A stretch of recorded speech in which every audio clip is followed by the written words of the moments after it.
La 16/9e, l'actualité cinéma de Radio Grand Lac avec Kevin, Guillaume et Vincent. Et bonjour à toutes et à tous et bienvenue dans la 16/9e, votre émission sur l'actualité cinématographique sur Radio Grand Lac 92.fm, le DAB+, radiograndlac.com et les applications smartphone Radio Grand Lac. Ce soir, je suis en compagnie que de Guillaume. Vincent est absent cette semaine, mais reviendra la semaine prochaine. Mais nous avons deux invités ce soir. Nous avons Thomas Pugieux et Guillaume Martinez pour la présentation du court-métrage documentaire Tétra, qui sera diffusé au cinéma Victoria à Aix-les-Bains à 19h30 le 10 avril prochain. Bonsoir. Messieurs. Merci d'être venus. Et merci. Ouais, merci, salut. Le focus leur sera consacré. Totalement. Donc voilà, tu m'as devancé sur le sommaire. Évidemment, on va encore vous parler des sorties de la semaine. Est-ce qu'il change vraiment le sommaire? Un petit peu. Le focus, il change. Oui, le focus. Ouais. Sortie de la semaine avec une très grosse sortie demain. Je pense que vous n'y avez pas échappé et je pense que le cinéma n'y échappera pas. Nous parlerons ensuite de nos avis sur les films sortis la semaine dernière. Deux sorties en particulier. They Will Kill You, qui était un film d'action assez déjanté, et L'Ultime Héritier, un thriller sur fond d'héritage et comment avoir son héritage un petit peu plus rapidement en tuant des gens. C'est sympathique. Enfin, il y a un thème commun. C'est souvent tuer des gens. C'était sorti de la semaine dernière. Bref. Et nous ferons ensuite un focus consacré au documentaire Tétra, donc disponible le 10 avril au cinéma Victoria à 19h30. On aura l'occasion de vous en reparler. Mais avant cela, mon cher Guillaume, quelle est la plus grosse sortie de la semaine? Eh ben, tu l'avais teasé, c'est Super Mario Galaxy, le film qui sera disponible au Toile du Lac et au Pâté de Aaron Horvat avec, Michael Jelenic avec les voix de Chris Pratt, Anya Taylor-Joy et Charlie Day. À peine installé au royaume champignon, un mystérieux appel à l'aide va pousser Mario et Luigi à reprendre du service et plonger dans les zones d'ombre du passé de la princesse Peach. Une mission qui va propulser nos héros et leur nouvelle constellation d'amis très loin de chez eux à travers un périple intergalactique à la découverte de nouveaux mondes où se forgeront des alliances pour le moins inattendues. On écoute un extrait. J'adore les couleurs. C'est une croûte. Comment oses-tu dénigrer ainsi mon œuvre d'art? Je vais t'arracher la peau des os. Waouh. Autant pour moi, ça c'était le Bowser d'avant. Voilà. Donc, suite de Super Mario Bros, le film. Qu'est-ce qu'on en pense autour de la table? On a envie d'aller le voir? Pas trop? Oui. Oui. Moi, j'avais beaucoup aimé le premier. Un bon fan de Mario. Il me semblait bien, j'en avais souvenir. Ouais. J'avais bien aimé le premier quand même. J'ai un flashback, il n'y avait pas une imitation de Yoshi aussi qui était... Il me semble bien. Je suis pas prêt à la refaire ce soir, mais peut-être. En fin d'émission. Oui, bon, en fait, c'est toujours beau. Au moins, ça c'est vrai, mais ça peut être un peu sympathique. L'autre sortie... Tout ce que tu as à dire, 1 milliard, c'est toujours beau. Non, mais c'est le premier, j'ai trouvé très beau, mais t'es pas plus resté en la tête que ça, quoi. C'est normal, il était chez PlayStation quand il était petit, je pense. C'est vrai. Et donc voilà. C'est vrai, j'étais team PlayStation. Et voilà, c'est pour ça. Autre sortie. Ah oui. Ça va te plaire, ça. Rien à voir. Compostelle. Ouais, disponible au Toile du Lac et au Pâté. Réalisé par Yann Samuel avec Alexandra Lamy, Julien Lebert et Mélanie Doutet. Fred et Adam, un adolescent en rupture, ne se connaissent pas. Pourtant, grâce à une association, ils entreprennent ensemble le pèlerinage de Saint-Jacques de Compostelle. Elle cherche à apaiser son passé. Il tente de canaliser sa colère et son sentiment d'abandon. Au fil des kilomètres, entre affrontements et instants suspendus, un lien fragile se tisse. Face aux épreuves du chemin, chacun découvre en lui une force insoupçonnée. On écoute un petit extrait. Le Rémi Rogis. Moi aussi. Les gamins là, qu'on aide, c'est tout sauf des enfants de cœur. Je suis délinquant, condamné plusieurs fois. Ça fait 15 ans que je leur donne une seconde chance. Alors je me dis qu'accompagner un jeune tout seul, ça je saurais faire. Voilà, donc nouveau film avec Alexandra Lamy, très prolifique en ce moment. Ouais, pour Compostelle, oui. Comme vous l'avez compris, Guillaume a très envie d'aller le voir. Ouais, non, mais enfin, franchement... Il y avait un film qui était très drôle, c'était Saint-Jacques-la-Mecque. Pas vu. Avec Muriel Robin. C'était amusant. Bon, vraiment, ça m'intéresse pas. Très bien. Autre sortie, The Drama, qui sera disponible au Toile du Lac au Pâté à l'Astrée de Christopher Borgli avec Zendaya, Robert Pattinson et Mamadou Attier. Alors, qu'est-ce qu'il fait, Robert Pattinson? Il aime bien les comédies de couple, là. T'as pas vu Die My Love? Non, je l'ai pas encore vu parce qu'il n'est pas encore sorti au cinéma. Oui, mais moi j'ai eu droit à rien presse. C'est insupportable. J'espère que ça sera mieux. Bref, donc ce drama, ça parle d'un couple comblé qui voit son bonheur mis à l'épreuve lorsqu'un rebondissement inattendu vient tout bouleverser à une semaine de son mariage. On va écouter un extrait. Qu'est-ce que tu as fait? Ce chien. Des bouteilles de bière et du porno. Tu l'as laissé toute la nuit? Ouais. Qu'est-ce que j'ai fait de pire? J'ai... Ok, T'es sérieuse? Je suis désolée, j'aurais pas dû... Bon, attends, on se commande un rideau. Et vous saurez ce qu'elle a fait au cinéma demain. Si c'est aussi que pourri que Malcolm et Marie, tu te rappelles? Non, t'avais pas vu ça, non? Si, sur Netflix, bien C'est sûr. horrible, ça. Bon, non, j'ai bien aimé. Oh non. J'ai des bonnes prestations d'acteurs, quand même. Oui, mais on aurait dit un cours d'acting en direct. Voilà. C'était un film Netflix. Oui, joue la tristesse. Oui, joue l'énervement. Il est très positif. Hein. Ah non, mais c'est ça. Ah, en ce moment, je suis un peu ce blasé. drama, ça peut être pas mal. Ce que j'espère juste, c'est que ce soit pas... Ce sera pas bien. On vous invite quand même. Non, mais peut-être à aller Die voir. My Love, vraiment, ça m'a achevé, moi.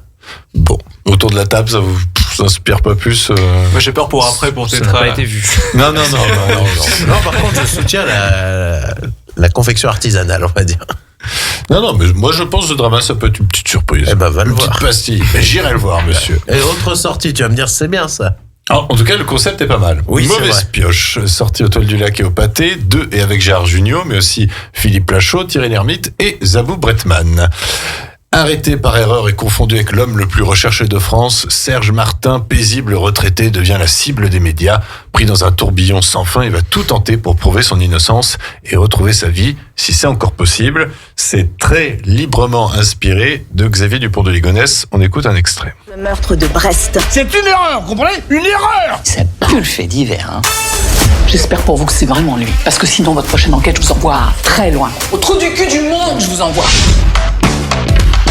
Ce type, je l'ai jamais senti. Voilà. Moi, j'aime bien la réalisation de Gérard Jugnot, par contre, tu vois. D'accord. Je cherche une bonne réalisation de Gérard Jugnot. Bah, Monsieur Batignolles.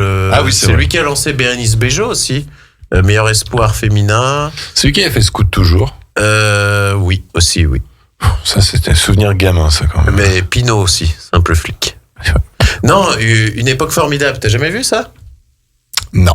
Ah, c'est dommage, c'est vraiment des bons films de Gérard Jugnot. Ouais, enfin bon, bref. En plus, ils ont une bonne actu parce qu'ils l'ont retrouvé au Texas, soi-disant. Xavier Dupont de Ligonnès. Ah oui, c'est vrai, en ce moment, oui. Ah ouais.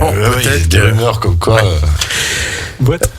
Autre sortie, Yellow Letters, donc Victoria Lastrée de Iker s'attaque avec Ozgun Amal, Tansu Bisser et Leila Smirna Kabas. J'adore te laisser les noms compliqués. Merci. Professeur à la faculté d'Ankara, Aziz reçoit la lettre jaune qui signifie arbitrairement sa révocation. Quand sa femme, Deria, célèbre comédienne au Théâtre National, la reçoit à son tour, c'est le coup de grâce pour le couple. L'un et l'autre, condamnés pour leurs idées, sont obligés de se réfugier à Istanbul chez la mère d'Aziz. Le compromis entre cette précarité nouvelle et leur engagement politique va mettre leur mariage à l'épreuve. Pas d'extrait. Film iranien, je présume? Turc. Turc. Ankara. Ah bon, excusez-moi. Aussi plus fort que moi, sorti au Victoria Lastrée de Kirk Jones avec Robert Aramayo, Shirley Anderson et Maxine Pick. L'histoire vraie, le parcours semé d'embûches de John Davidson, un adolescent atteint du syndrome de la Tourette, une maladie encore méconnue dans les années 1980. Ce film vous dit peut-être rien, mais Robert Aramayo, vous l'avez peut-être vu dans la série Les Anneaux de Pouvoir, où il jouait Elrond jeune et Elrond jeune, et du coup il a reçu le BAFTA du meilleur acteur aux yeux et à la barbe de Michael B. Jordan et Timothée Chalamet au récent BAFTA, donc pourquoi pas, apparemment le film semble être prometteur. Autre sortie, mon cher D'accord. Guillaume. Alors, je sais pas si je suis pas perdu. Derrière les palmiers? Oui. Oui, mais elle était où la sortie d'avant? Sur la page d'avant. Ah, c'est moi qui ai fait une erreur. Ah bah, autant pour moi alors. Excusez-moi. Derrière les palmiers, donc de Meriem Benbarek avec Sarah Giraudot, Driss Ramdi et Carole Bouquet. À Tanger, Mehdi voit sa relation avec Selma bouleversée lorsqu'il rencontre Marie, une riche française dont les parents ont acheté une luxueuse villa dans la Casbah. Attiré par sa vie mondaine, il délaisse Selma, feignant d'ignorer que ses choix le rattraperont. On écoute un extrait. J'ai une soirée samedi avec des amis. Ou ce sera l'occasion que tu rencontres des gens intéressants.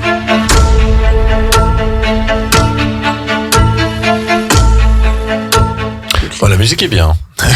Ah bah oui, il y avait Sarah Giraudot. Ah oui, c'est vrai. Hein. Ah, il aime pas Sarah Giraudot. Non, c'est pas que j'aime pas, mais c'est toujours un peu mou, quoi. Mais il y a Carole Bouquet qui revient aux affaires. Oh bah. Bon, comme vous l'aurez compris, Guillaume tire à voir quoi au cinéma cette Et semaine. Cinéphilex, qu'est-ce qu'il nous propose, Cinéphilex? Cinéphilex, le nouveau film de Jonas Trueba, réalisateur espagnol qui avait fait Eva en août, et ça s'appelle La Reconquista. Donc ce sera disponible au Victoria toute la semaine. Voilà. Très bien. Et puis, bon, on va marquer notre première pause musicale, mon cher Guillaume. Oui. Vu que tu es très en train par les sorties de la semaine. Et ben, vu qu'il y a Mario qui sort demain, je me suis dit, quand même, on va s'écouter ce grand moment musical qui était Peaches, interprété par Jack Black pour la bande originale de Super Mario Bros. Le film. On revient tout de suite après pour parler des sorties de la semaine dernière. This one is from my one and only true love, Princess Peach. Peach, you're so cool. And with my star, we're gonna rule. Peach, understand, I'm gonna love you till the very end. Peaches, peaches, peaches, peaches, peaches, peaches, peaches, peaches, peaches, peaches. I love you. Peaches, peaches, peaches, peaches, peaches, peaches, peaches, peaches, peaches, peaches. I love you. Oh, Mario, Luigi, and a Donkey Kong too. 1,000 troops of Koopas couldn't keep me from you. Princess Peach at the end of the line. I'll make you mine. Oh, peaches, peaches, peaches, peaches, peaches, peaches, peaches, peaches, peaches, peaches. I love you. Oh, peaches, peaches.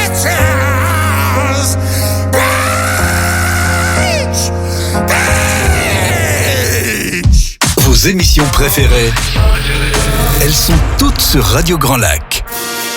La 16/9e, l'actualité cinéma de Radio Grand Lac avec Kevin, Guillaume et Vincent. Et vous êtes toujours dans la 16/9e. Si un jour j'avais pensé que j'aurais passé du Jack Black à la radio, mais en tout cas ça fait toujours plaisir.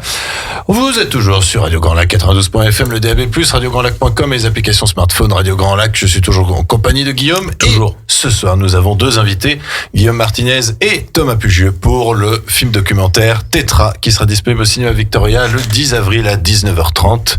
Rebonsoir, messieurs. Rebonsoir. Rebonsoir, salut.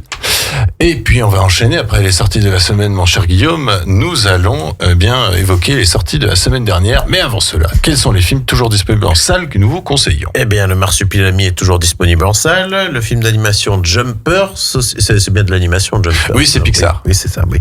Projet Dernière Chance, quand même, qui fait de la résistance et qui a des très bons retours. Qui cartonne. Oui, le film Les Rayons et les Ombres de Xavier Giannoli. Qui marche. Bon, après, vu le sujet, c'est... 3 heures, non, c'est 3 heures. Oui, c'est vrai que c'est le fait qu'il dure 3 heures. 3 heures. Mais c'est un très bonne fresque, ouais. Ok. Bon. Et on n'a plus de films qu'on vous déconseille fortement. Oui, puisque Scream 7 est enfin parti.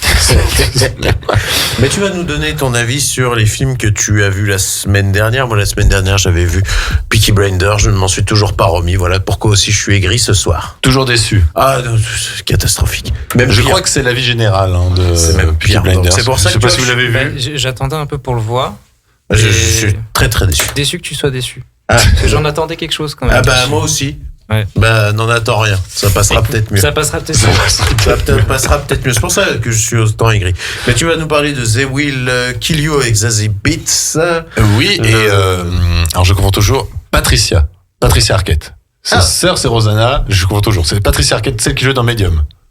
C'est Clarence et Alabama dans True Romance.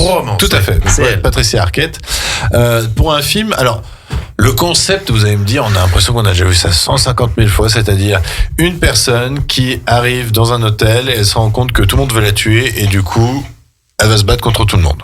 Ça, j'aime bien ça. Voilà. Donc ça, c'est vrai qu'en ce moment, on a un peu Wedding Nightmare qui va sortir. Il y a Wedding Nightmare 2 qui va sortir. Donc c'est vrai que ça fait un peu... Mais le film est un peu plus déjanté que Wedding Nightmare, un peu plus fantastique même. Il était déjà bien déjanté, Wedding Nightmare. Ouais, mais là c'est encore plus. Il y a un délire sataniste. C'est un délire assumé. C'est un délire totalement assumé. Bah ça me plaît, ça. C'est un délire totalement assumé. Je vais vous résumer le film. C'est comme si Wes Anderson avait réalisé Kill Bill. Ah, donc c'est bien réalisé alors. En fait, c'est très cadré, c'est très ordonné. Il y a pas un pet, il y a pas un miroir qui dépasse, machin et tout. C'est très. Et alors, propre. est-ce que la comparaison avec Wes Anderson ne serait pas une erreur et ce serait pas plutôt du Kubrick? Non, parce que il y a le côté humour décalé. Qu'il n'y a pas dans un Kubrick. Okay. Et par contre, le côté Kill Bill, c'est que le film ne lésine pas sur la violence. On est sur une histoire de vengeance. Et puis, il y a cet aspect évolutif dans le film qui ressemble un petit peu à un jeu vidéo parce qu'elle monte les étages. Enfin, voilà. Ça fait très The Raid, alors? Oui, au début. Après, je n'en dis pas plus. Mais il y a vraiment un délire sataniste qui est très surprenant. Et le film assume complètement ce côté fantastique. Et mon petit Tom Felton, il s'en sort comment? Il a pas grand chose à défendre. Hélas, donc Tom Felton, c'est celui qui jouait notre bon vieux Drago Malfoy chez Harry Potter. J'aime bien, moi. J'ai envie de dire, ce serait un autre acteur qui l'aurait joué, ça aurait fait pareil. C'est dommage, j'aime bien cet acteur, mais bon. Mais ouais, alors They Will Kill You, franchement, si vous êtes tenté, foncez. C'est peut-être un peu trop barré pour apprécier la totalité. J'avoue que je suis sorti du film en me disant, je sais pas si j'ai adoré ou si j'ai juste bien apprécié, mais en tout cas, l'expérience est sympa. Parce que The Wedding Nightmare 2, il sort la semaine prochaine, non? Tout à fait. Ça fait rapprocher, en tout cas. Mais bon, c'est un peu rapproché.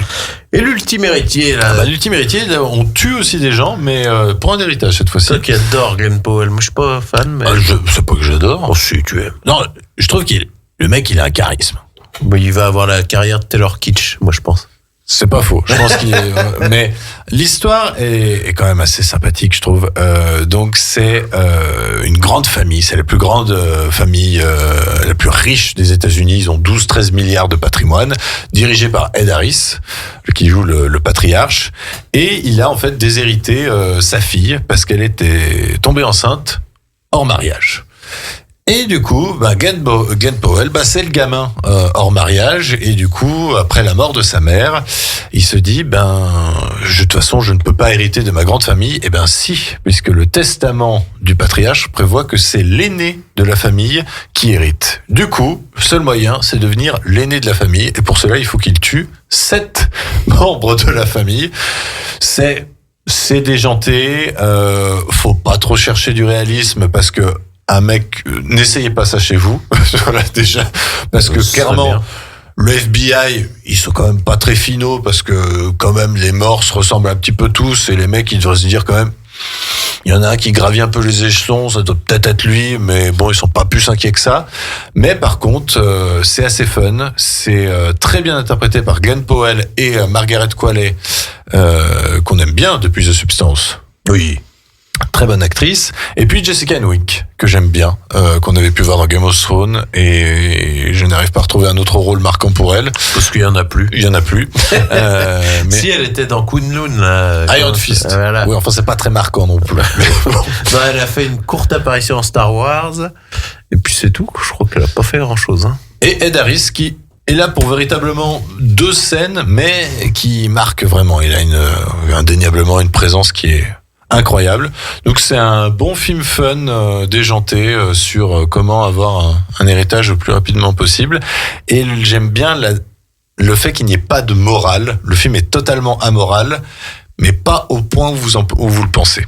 Et donc il y a une petite surprise, donc c'est sympathique. Ça fait Scorsese, quoi, un peu. Ouais, un petit peu plus, ouais. Ok. Donc c'est sympa. Donc 2 bonnes petites sorties de la semaine dernière, They Will Kill You et L'Ultime Héritier. Ça fait plaisir quand on voit de bons films.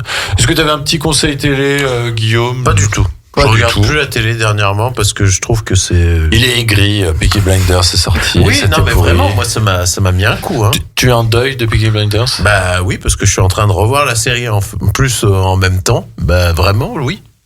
Netflix a encore tout bousillé, quoi. Par contre, côté Netflix, on m'a encore fortement conseillé War Machine avec Alan Ritchson. Ça a l'air d'être un délire assumé, oui. Donc voilà. Ça a l'air de fonctionner. Alan Ritchson qui est richer même dans la vraie vie puisque il a cassé la gueule à son voisin, mais apparemment c'était légitime défense, donc il a le droit. Voilà, oui, c'est ce qu'ils ont dit. Oui. Les États-Unis. On va faire une deuxième pause musicale avant de consacrer notre focus au film documentaire Tetra qui sera disponible au cinéma Victoria le 10 avril à 19h30. Et parce que Zendaya sort son nouveau film demain, je me suis dit, mon cher Guillaume, on va s'écouter Zendaya qui chante. Oui, bah oui. Rewrite the Stars, interprété par Zac Efron et Zendaya qui nous viennent de The Greatest Showman, l'une des dernières grandes comédies musicales. Certes. Et allez, on revient tout de suite après. 92.1, les bonnes ondes de Radio Grand Lac.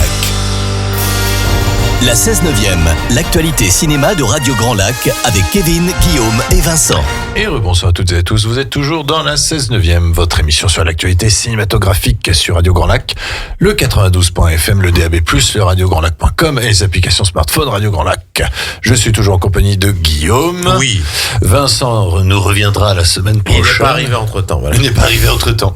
Et puis, nous avons 2 invités ce soir, puisque le focus de ce soir est consacré au film documentaire Tetra, qui sortira au cinéma Victoria le 10 avril pour une séance spéciale à 19h30. Et donc, nous avons Guillaume Martinez et Thomas Pugieux. Donc, co-réalisateur, comment vous... Ouais, carrément. Oui, c'est ça. Ouais, c'était un travail de pair. Ouais. C'est un travail de pair. Après, on va pouvoir peut-être développer un peu, mais... Ah bah oui, mais pas dans les grandes lignes, on est sur de la co-réalisation. Ouais. Alors, parlez-nous déjà de ce projet et surtout de l'exploit qui est filmé dans ce court-métrage documentaire.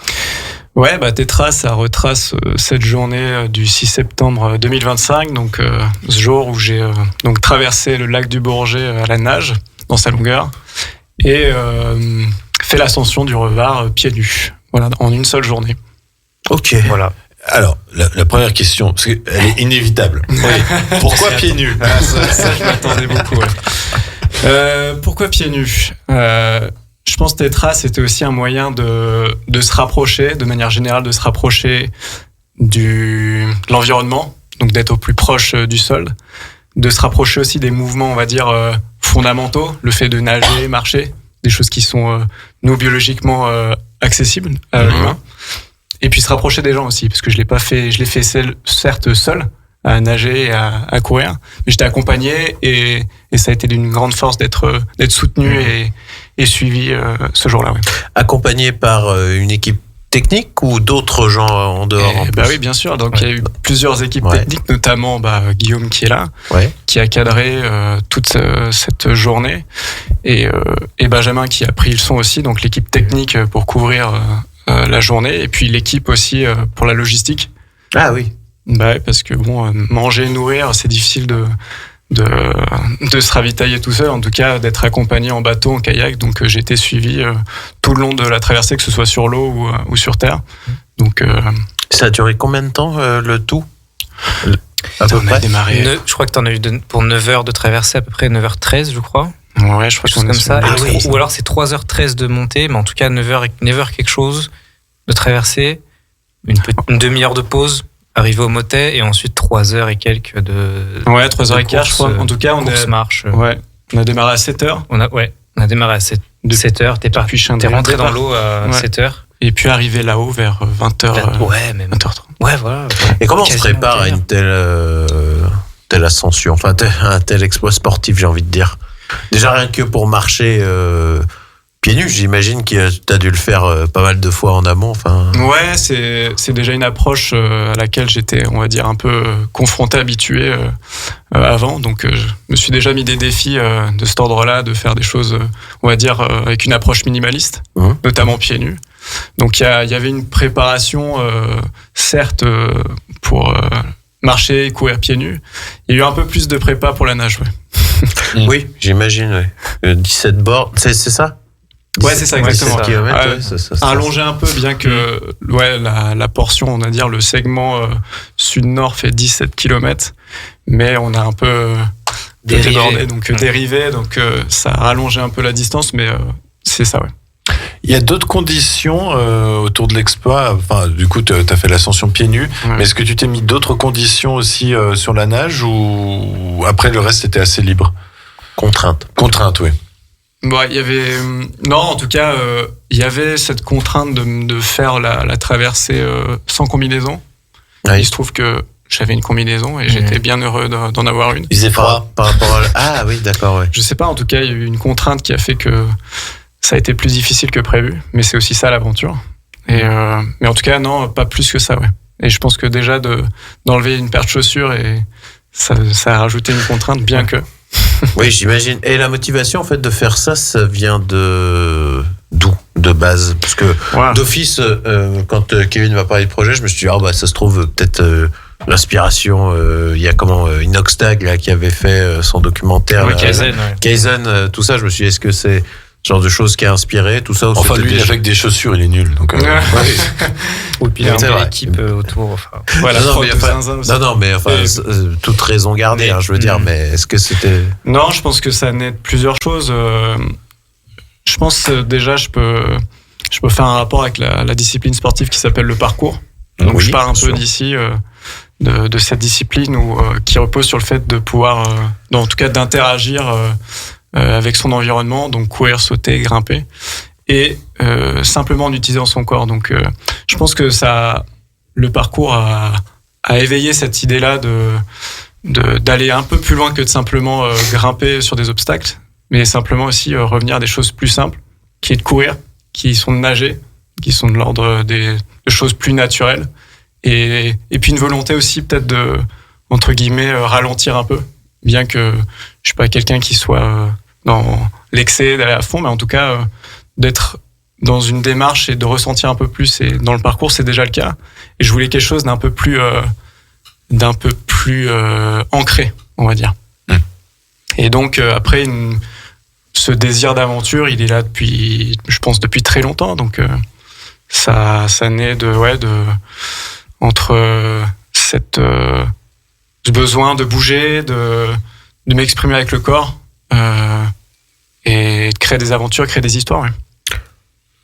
Et l'idée que le documentaire du coup se fait en soutien avec le comité handisport de Savoie, c'était déjà l'une des premières raisons de ce documentaire, ou c'est venu après? Ouais, ça s'est rajouté en tout cas. Pour moi, c'était évident en tout cas, c'était important pour moi de soutenir une cause, en tout cas une organisation et un public en tout cas surtout.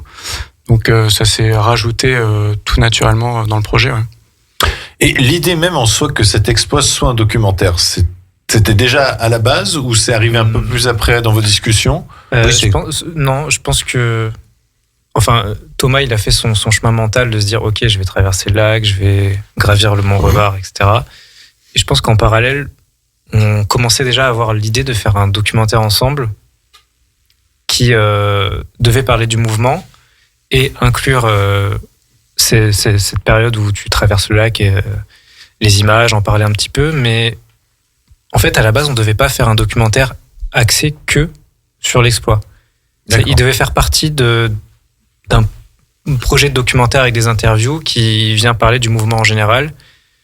Mais le tournage, le fait, toutes les images qu'on a eues, tout ce qu'on a vu, vécu, cette expérience qu'on a vécue ensemble, toi dans ton exploit sportif, et nous dans cette captation audiovisuelle, en fait on s'est dit qu'il y avait tellement de matière qui était belle et qui se prêtait à être vue, à être appréciée, qu'on s'est dit ok, faut qu'on fasse quelque chose qui ne parle que de cette traversée, parce qu'on a déjà beaucoup de choses à dire juste comme ça. Donc non, en fait, avant, même au moment où il traversait, pour nous, on s'était pas encore dit on va en faire un focus et en faire un documentaire de 20 minutes. Donc on ne pense pas la mise en scène en fait en amont. Alors pour celui-là, en fait, la mise en scène à laquelle on avait pensé, elle était plus axé cinématographique Ouais. de base. L'idée, c'était d'avoir des belles images cinéma entre guillemets. Bien sûr, parce que moi, à la base, quand on a parlé, je m'imaginais que ça avait été peut-être filmé quelques plans au boîtier, mais à l'action cam, quoi, essentiellement, je m'étais dit peut-être. Il y a quelques plans, il y a des images en plus en caméra d'action, mais le plus gros a été fait par Guillaume. Carrément. Donc ça avait été réfléchi quand même en amont. Oui, il y avait déjà le bâti, parce qu'à la base, ces images devaient servir à un autre propos. Par rapport ce que tu disais. Mais du coup, ça devenait des b-shots, enfin des plans secondaires qui étaient là pour être beaux, pour raconter une image, raconter une histoire par rapport au mouvement. Mais vu qu'en plus de ça, c'est rajouté en effet beaucoup d'action cam, vu qu'on avait quelqu'un qui suivait Thomas, qui avait une Insta 360. Ah oui. Plus les téléphones, on a même pris les rushs téléphones pour vraiment garder ce côté réel et ancré et avoir plein de choses différentes. Mais du coup, ça fait qu'on se retrouve avec des images boîtiers qui sont vraiment belles et qui permettent d'avoir cette valeur ajoutée aussi au docu, quoi. Ouais, complètement, comme Guillaume l'a pu bien l'exprimer, mais voilà, ça devait s'inscrire dans un projet plus vaste autour du mouvement à travers les générations. Mais voilà, par rapport à ce qu'on a vécu, on s'est dit on peut extraire quelque chose de sympa. Et surtout que il y avait, tu as couvert la plus grande partie de cette journée. Ouais, même au drone et tout. Enfin, on a vraiment du drone, il y a eu des images drone. C'est ça. Il y a aussi les proches qui ont filmé également avec leurs moyens. Donc, on a pu récolter un certain nombre d'images pour pouvoir faire Tétra. Ouais, mais je pense que c'est l'aspect humain qui nous a donné envie de plus que ta performance. Je pense que c'est plus l'aspect humain. D'avoir vu tous ces gens être autour de toi, ton arrivée au lac, le moment où il arrive dans le docu, où il y a toutes les personnes qui sont là, qui applaudissent. J'arrive au lac. C'était génial, quoi. Et c'est plus ça qu'on aurait envie de montrer, puisque l'exploit, c'est tout ce qu'il y a eu autour. Ouais, au final, c'est développer un point de vue plus large que uniquement le point de vue de la personne qui fait l'exploit, quoi. C'est ça, si je comprends bien. Ouais, en tout cas, c'est ça, c'est que on espère en tout cas, c'est que ça va au-delà de la performance. C'était l'idée de rassembler aussi et d'honorer, on va dire, plusieurs choses plus que de simplement montrer un pélo qui nage et qui court et qui met un temps pour faire ça. Pour moi, c'était plutôt de vivre une aventure et de la partager avec les gens. Ouais. Venez pour l'exploit, restez pour l'humain. C'est beau. C'est ça un peu la tagline. Finalement, même à filmer le documentaire, je suppose que ça a été quand même un peu éprouvant aussi, ou pas? Ça a été éprouvant. Déjà, il a fallu amener... Vous aviez des chaussures, vous, par contre? Moi, j'avais des chaussures. D'accord. Ouais, bien sûr. J'avais même un pantalon, j'avais même un t-shirt, j'étais full équipé. Ouais. Non, mais déjà, il a fallu... En fait, perso, je l'ai vécu vraiment de A à Z, parce qu'on est partis ensemble d'Aix-les-Bains pour aller à la plage de Châtillon. Au début, excuse-moi, on est parti très tôt le matin. Très tôt le matin, donc on est arrivé 6 heures à la plage. Et après, il a fallu que je reste jusqu'au moment du Mont-Revard, donc 21h. Donc, c'était une journée. De toute façon, je l'ai vécu de A à Z, et c'était en effet assez éprouvant. Déjà parce que je voulais rien rater. J'avais pas lui demandé de repartir 15 mètres en arrière parce que j'ai pas fait la mise au point. Ah mince. Et on l'a refait. Et garder ce focus du matin au soir, ça peut être un peu éprouvant. On a eu des plans où j'étais sur un bateau, donc filmer depuis un bateau, c'est pas quelque chose qui est aisé. C'est sûr. Déjà qu'il y a du mouvement, donc il y a du mouvement. Heureusement, c'est un lac avec le bateau. Oui, heureusement, c'est un lac aussi, en plein océan. C'est clair. Bien qu'il y a certains plans de drone où on a un peu l'impression qu'on est en plein océan quand même. Ah ouais. Parce que vraiment, on voit que l'eau, et puis il y a cette luminosité du soleil qui est à peine levée. Ça fait une eau très très sombre. D'accord, oui. Il y a eu différentes couleurs, en tout cas. On veut pas. Ah ouais, complètement. Dire, mais en tout cas. Sans récent. Ouais. Et d'ailleurs, cette arrivée au matin, toi, t'étais assez apaisé d'entamer cet exploit-là, ou c'est le gros stress avant d'entamer? Non, j'ai passé une nuit assez courte parce que j'ai dû me réveiller très tôt pour aller chercher les loulous. Et puis après, donc comme il a pu le dire, Guillaume, on est arrivé à 6h, je crois, à Chindrieux. Et non, en tout cas, le palpitant est monté progressivement, mais je sais pas, il y avait je me sentais sincèrement assez apaisé par rapport à ce qui se passait.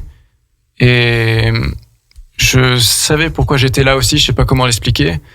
Et puis j'avais pas d'attente aussi ou quoi, donc je savais que ça allait être riche en émotions, en efforts et tout ça, mais il fallait que je sois là ce jour-là et j'y étais et j'étais, je pense que j'étais vraiment dans l'instant pour le coup et complètement. Et j'étais pas préoccupé par le reste, donc j'étais juste heureux puis d'être aussi avec les gars au départ. Donc non, il y a eu forcément un petit palpitant, mais sans que ça me déchauffe à vouloir le faire. Ouais. D'accord. Et je suppose que quand on filme quelqu'un en plein exploit, est-ce qu'on se retient un petit peu parfois de l'aider ou pas sur l'ascension? sans vouloir trop en dire, mais c'est vrai qu'il y a eu des moments de difficulté pour Thomas, c'est sûr, où c'est là où il a fallu se dire, ok, il est dans son exploit, il faut qu'on intervienne le moins possible. Ouais. Et ouais, on essaie de créer une forme de distance entre l'ami qu'on a en face de nous et le fait de devoir servir l'image et servir finalement notre ami en lui donnant des belles images et pas interférer. Ouais, c'est ça. Il y avait une trame de fond, il y avait l'objectif qui était clair, mais après, faut faire avec les aléas et les circonstances adverses. Donc du coup, ça a été une adaptation constante. Que ce soit pour moi ou pour Guillaume. Ouais. Puis après, c'est vrai qu'il y a des moments aussi où en gros, on avait l'idée, c'était d'avoir des repères, des zones où on sait que il va forcément passer par là. Je vais attendre, même s'il faut que j'attende 1 heure qu'il arrive, j'attendrai 1 heure. C'est vrai qu'il y a eu du retard. Il y a eu des moments où on n'arrivait plus à communiquer avec lui. Qui ont été des moments assez stressants aussi. Je pense que c'est plus ça, en réalité, parce que le voir, à la limite, galérer, mais l'avoir en visu, c'est largement gérable. Par contre, quand on n'a plus trop de nouvelles, surtout vers la fin, dans la montée, quand on n'a plus trop de nouvelles, qu'il y a du retard, que le soleil se couche, c'est plus ça qui a été stressant, je dirais, pour moi en tout cas. Ouais, on avait les moments où je te voyais, quoi. Ouais, on avait mis une organisation en place de façon à que les gars me suivent petit à petit, on va dire. Sur l'eau, bon, ça n'a pas été tout le long, forcément, parce que c'était 8h30, 9h traversée, je sais même plus combien de temps j'ai mis. Mais qu'ils puissent me suivre sur des brides du parcours. Ouais. Et le titre? Oui. Ça, tu peux en parler. Ouais. Tétra? Oui. Vous en pensez quoi? C'est à moi d'en parler, je sais. Mais... Quelle est la signification? Non, tétra... Déjà, je viens du latin. Non, j'ai cru que t'allais commencer. Ouais, je vais partir sur un truc. Même moi, je comprends pas. Non, déjà, je suis. Si vous voulez, c'est que tétra, c'est être dans l'eau, sortir de l'eau et explorer la terre un peu dans les grandes lignes. Et les tétrapodes, des milliers d'années, je sais pas, je vais pas compter, mais en tout cas, voilà, c'était l'espèce. Des milliards plutôt, ouais, peut-être. Oui, c'était des espèces dans l'eau, là. Ouais, et c'est les premiers à d'être sortis de l'eau et à avoir exploré l'environnement terrestre. Donc, je suis parti de ça. Tétra, je crois qu'en latin, il me semble, je vais dire des bêtises, mais je crois que c'est 4. Et pour moi, 4, c'était les 4 membres que j'ai, on va dire, utilisés pour faire cet effort. Et je trouvais que ça a sonné aussi un peu organique. Et ça représentait un peu le projet. Non, ça fonctionne bien, je trouve. Oui, voilà, assez court aussi. Ouais, c'est court, voilà. On s'en souvient vite. Et c'est votre premier documentaire ensemble. Ensemble. Ouais. Ensemble, ouais. Ensemble, en co-réalisation, c'est la première fois, ouais. Et donc toi, au préalable, tu avais déjà fait plusieurs documentaires? Moi, j'ai fait, oui, principalement un documentaire au Gabon avec une ONG qui s'appelle Conservation Justice, qui s'occupe de défendre la cause des animaux et des essences d'arbres en voie de disparition au Gabon. Ça, c'est ma première vraie expérience docu qui, en plus, avait une cause, parce que le but, c'était d'offrir ce docu à l'ONG pour lui permettre de retoucher derrière toucher des gens, toucher des subventions au niveau européen, etc. Ça, c'est ma première grande expérience qui m'a beaucoup appris parce qu'on y allait beaucoup au talent, si j'ose dire. Oui. C'est-à-dire on y allait sans trop se poser de questions, juste parce que l'occasion se présentait, mais j'ai pas forcément une formation spécialisée dans le documentaire de base. Je sais que j'ai toujours aimé ça. Et du coup, je pense que j'ai pu apporter tout ça pour Tétra, parce que le fait de devoir pas perdre l'instant, pas perdre tel moment, je l'ai beaucoup vécu au Gabon, parce qu'on est allé voir des villages assez enfouis, chercher à voir certains animaux. Donc, c'est des moments où t'as 5 secondes pour filmer. Si tu l'as raté, tu l'as raté. C'est des tournages de guérilla, j'ai un collègue qui dit. Un peu comme ça. Il y a un peu de ça. En mode guérilla, ouais. Ouais, et du coup, je pense que c'est une des qualités que j'ai pu apporter pour Thomas et pour ce docu. C'est surtout ça, c'est arriver à choper l'instant et surtout arriver à créer un cadre intéressant et pas juste avoir l'image, mais vraiment avoir l'image qui s'inscrit dans quelque chose de plus grand, quoi. Et côté exploit, tu as d'autres idées d'exploit, Thomas, à venir ou pas? Le Mont Blanc. Non, d'aventure, je sais pas. Peut-être que ça sera peut-être pas forcément de l'ordre du sport ou autre, mais j'ai envie d'aventure, certes, mais aventure humaine. T'as envie de persévérer dans le documentaire? Hein? T'as envie de persévérer dans le documentaire, de refaire dans l'humain? Ah, par contre, une aventure d'image et de documentaire de réalisation, ça, oui. En tout cas, c'est quelque chose qui m'intéresse beaucoup et j'ai pu approcher ce tout petit monde-là de l'image et de la vidéo et de jouer aussi il y a quelques temps. En tout cas, ce monde-là m'a toujours intéressé. Donc, c'est pour ça aussi que j'ai souhaité et de le faire avec Guillaume, un documentaire. Mais pourquoi pas de la fiction, ouais. Un documentaire sur le parcours, par exemple. Ouais, peut-être. En tout cas, je suis pas fermé, mais oui, c'est sûr que j'ai pu faire pas mal de vidéos de parcours jusqu'à aujourd'hui. Mais voilà, je m'étais un peu penché aussi sur la fiction un temps. Voilà, de mêler en tout cas le mouvement et la fiction, c'est quelque chose qui m'intéresse aussi. Donc, mais voilà, je vais prendre le temps et c'est ce que j'ai appris aussi avec ce projet, c'est que je vois que ça a été une année de préparation, on va dire intense, et puis d'organiser aussi cette journée, de réaliser ce documentaire. Voilà, c'est très chronophage aussi. Puis de le monter. Et de le monter. Enfin, c'est tout ce que ça représente. Ouais. Combien de temps de post-prod, par exemple, sur celui-ci? Écoutez, donc le tournage s'est fait le 6 septembre, forcément. Je pense qu'on a tout de suite attaqué, on a très vite attaqué le montage. Le 10 septembre. Ouais, on a très vite. On s'est très vite penché sur Après, il y avait peut-être l'excitation du dérush et tout ça. Ouais, il y a eu l'excitation du dérush et compagnie. J'ai très vite commencé à étalonner juste parce que j'étais impatient de voir l'image. Histoire de voir ce que ça peut représenter. Ouais, c'est vrai que tu m'as très vite dit, viens, on commence, quoi. Ouais. Après, il y a eu des zones de calme où on avait moins de temps, la vie fait que. Mais en soi, je pense que là, on a un montage final depuis quoi? Depuis peut-être 2-3 semaines. Oui, c'est ça, ouais. Oui, en tout cas, l'export final. Ah, donc il a quand même pas mal bougé, quoi. Il a bougé, et puis comme pu dire Guillaume, on a fait des pauses aussi, de prendre le temps aussi de faire les choses. Et puis je pense de se mettre trop focus dessus aussi, je pense qu'on peut y perdre un peu le. C'est bien des fois de faire une pause, je pense. Pour se ressourcer on a eu très vite des idées. Première version, et ensuite on a pris le recul, on s'est dit allez, on a la première version, on a toute notre narration, maintenant on fait une pause et ensuite on reprend.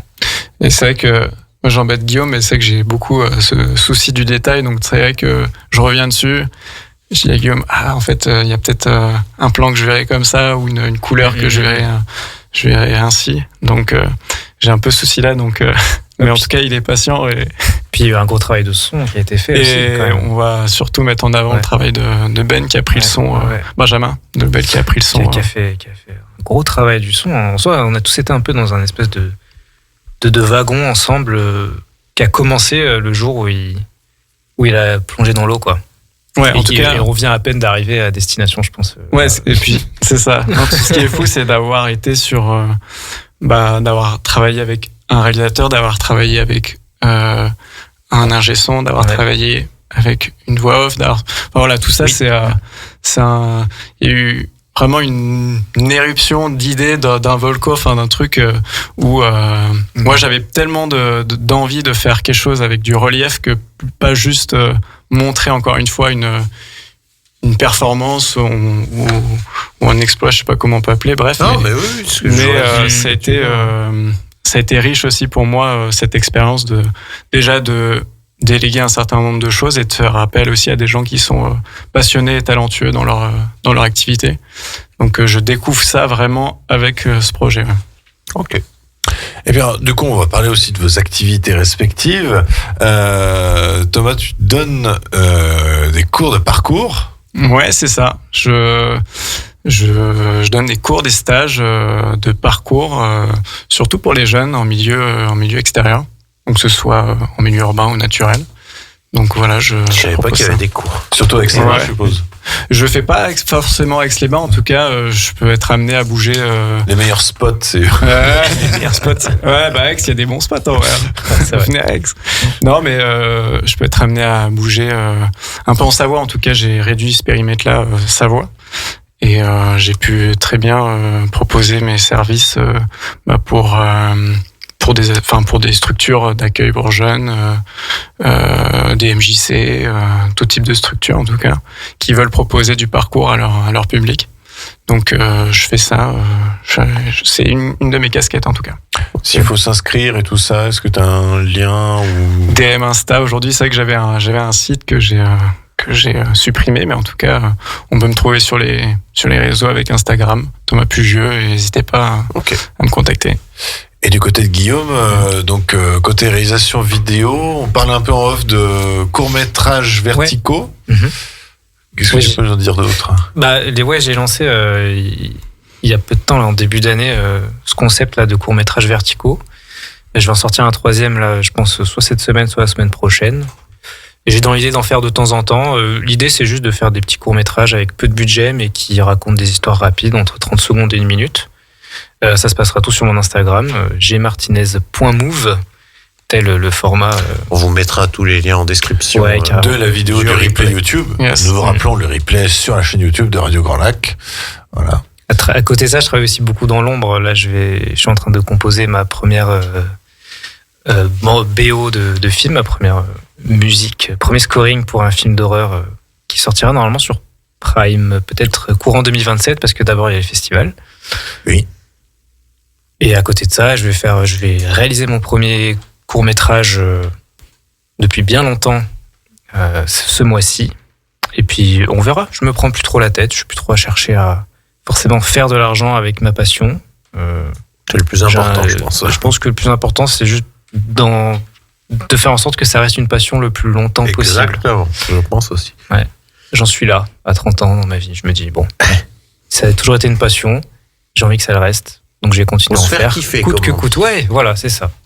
Et donc on rappelle que pour le cinéma, ça sera donc le 10 avril à 19h30 au cinéma Victoria. On va parler question. L'entrée, c'est du tarif. Je donne les tarots, c'est ça ? Oui, c'est ça. Ouais. Ça y est, on parle de chiffres.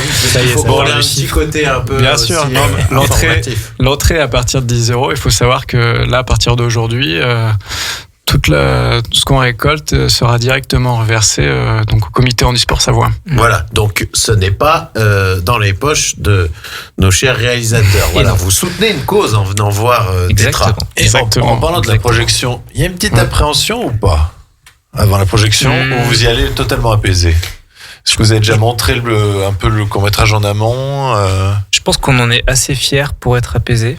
Oui. En tout cas, perso, je sais qu'on en est tous les deux très fiers et je me dis que de toute façon, les gens qui viendront voir ce documentaire seront forcément des gens bienveillants et avec qui il y aura une discussion. Donc non, assez apaisé. Peut-être moins apaisé du fait qu'on va quand même discuter. Vous avez plus apprendre. On va prendre les micros. J'ai plus l'appréhension de prendre le micro devant les gens, de parler du projet, de faire des questions-réponses. C'est plus ça plutôt que la projection. En soi, on a l'habitude de proposer nos œuvres à l'univers, disons. Ça, c'est pas ce que j'appréhende le plus, non.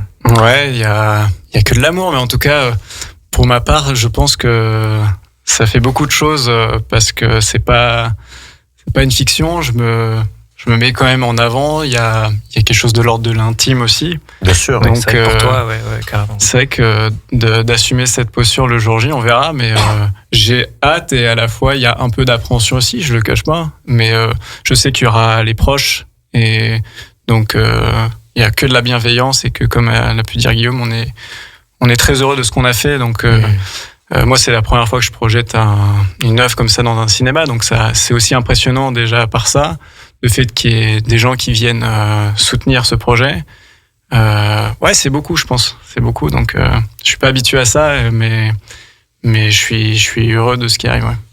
Une petite idée de où sera ensuite la seconde vie du court-métrage ou L'exploitation, ouais. Bah, je pense qu'on va commencer par essayer de l'amener dans certains petits festivals d'aventure, de documentaires. Ouais. Et après, sûrement une sortie YouTube assez classique. Le meilleur distributeur bien sûr, diffusion, YouTube. tout ce qu'il y a de plus classique. Hein, je pense que Ouais, c'est ça. c'est l'hypothèse la plus probable. Hein. Ouais, on va essayer de viser les festivals un peu, ouais. Oui, avant les festivals, ce qui va retarder forcément une diffusion YouTube, au grand public, bien sûr. Mais ça vaut le coup. Mais en tout cas, si vous voulez être les premiers à le voir, ce sera au Cinéma Victoria le 10 avril à 19h30. On vous en reparlera aussi la semaine prochaine. Bien sûr. On vous le reglissera, on vous le rappellera. Il faut aller voir du coup Tetra au Victoria avec Seba. Mais surtout que le 10 c'est avril, pour une 19h30. bonne œuvre. Pour une bonne œuvre.